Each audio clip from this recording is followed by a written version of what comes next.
माझ्या विद्यार्थी मित्रांनी आता हे प्रयोगाचं साहित्य आणलेलं आहे. ही आहे बकेट. आम्हाला प्लास्टिकची बकेट मिळाली पण पूर्ण ट्रान्सपरंट नाही मिळाली आणि यात पाणी घेतलेलं आहे. आणि ही आहे एक भरलेली बॉटल बिस्लरीची. ही आहे रिकामी बॉटल आणि हा आहे चेंडू. ते छोटं करावं लागतं. हा चेंडू आहे की नाही. आता बघा निरीक्षण करा काय होतं ते.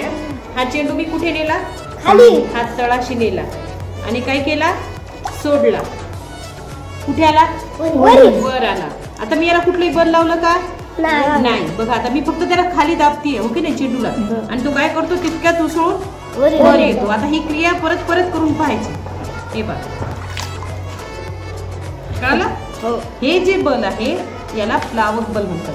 कोणतं बल म्हणतात? आता हेच मी रिकाम्या बॉटलच्या बाबतीत करून पाहते. बघा ही रिकामी बॉटल खाली टाकली हो की नाही. ती पण वर आली. ती पण वर आली. बघा आता ती पण खाली हे जाते. पहा वर आली. तीच वर खाली आली. जाते. तीच कुठलं बल आलं?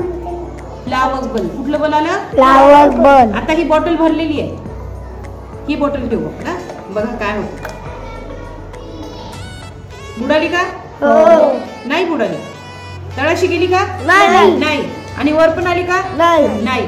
म्हणजे काय झालं? खाली जे गुरुत्वीय बल आहे ते गुरुत्वीय बल आणि वरचं कोणतं बल आहे? प्लावक बल. या दोन्हीच्या मध्ये ती बॉटल राहिली. कळलं का तुम्हाला?